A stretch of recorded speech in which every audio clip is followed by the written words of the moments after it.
Yes, Joshua, let me hear your first impression of how the debate went in your own analysis. Okay, thank you very much, Trevor. I think yesterday it was not a debate per se for the second tier and for the first tier, both the debates, because a debate is expected to be a contest of ideas between two sides. And it was unfortunate that yesterday Kenyans were denied that particular opportunity. Let me just explain why I feel it wasn't a debate, because there's a science around a debate. We are seated in a panel.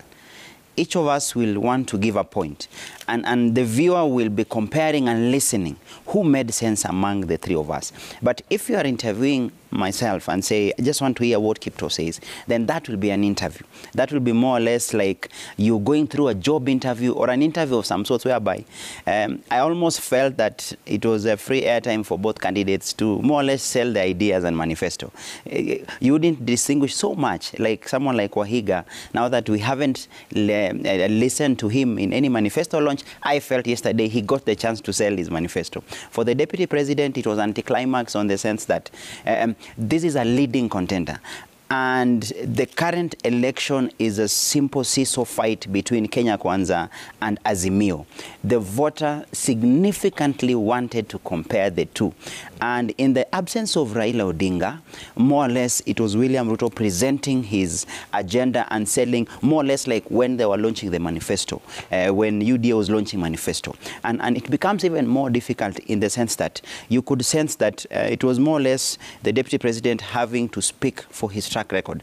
I think it ended up being more or less like he was being interviewed about his stint in government, right from the time he was an MP, as an assistant minister, and you could see even the track of questioning was more or less like, can you account for your stay or for your service in government? And it, if you ask me, it was a difficult moment in the sense that a candidate comes prepared to share and show the difference between, for example, Kenya Kwanza manifesto versus Azimio manifesto. Where do they differ? Who seems to offer a practical solution? Like if you ask about cost of living, if you ask about governance, if you remember the debate between Rigathi and Karua, it was easy to compare. It could not be just a case of how did this person perform. No, it is more or less who has convinced. So for yesterday, it was more or less an interview with the deputy president.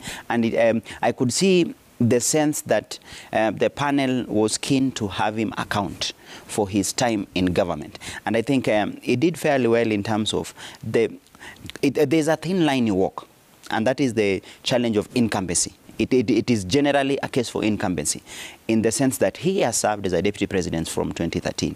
And serving as a deputy president, there's a Kenyan out there who may want to understand what does it take.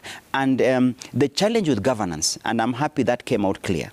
The challenge with governance is that, and I'm sure the deputy governor is here, her experience can speak for itself. When you are a deputy, there is no guarantee that you have absolute control.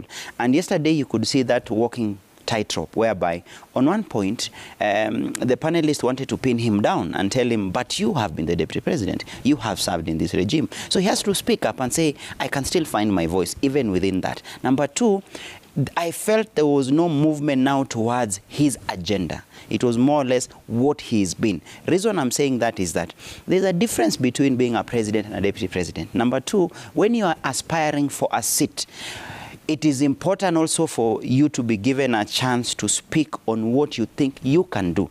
And it is normal and natural to serve in a position like a deputy and not sell those agendas. It is possible. Yeah. It is not rocket science that one can be a deputy. And because I almost felt the thin line was, one would assume he was answering for the president. Like he was being interviewed as the president of the country because he has to justify. And I think if Raila was there, I don't think it would be much different, because Raila also would have been asked, you are prime minister in the Grand Coalition. Can you tell us of your track record? You had served as a cabinet minister. Can you tell us the track record? The only difference would have been, now that the two have served in different capacities in government, it would have been speak for your tenure, and show us what different conflicting ideas would you have. Okay. So for yesterday, I think he fairly tried, and I tell you, as a person, for example, I have served as a speaker. Yeah.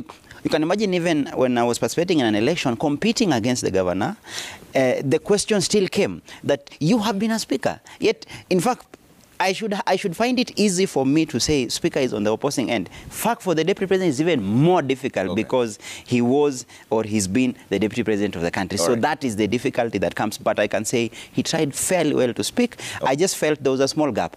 There wasn't much time given to futuristic agenda. Yes. On the cost of living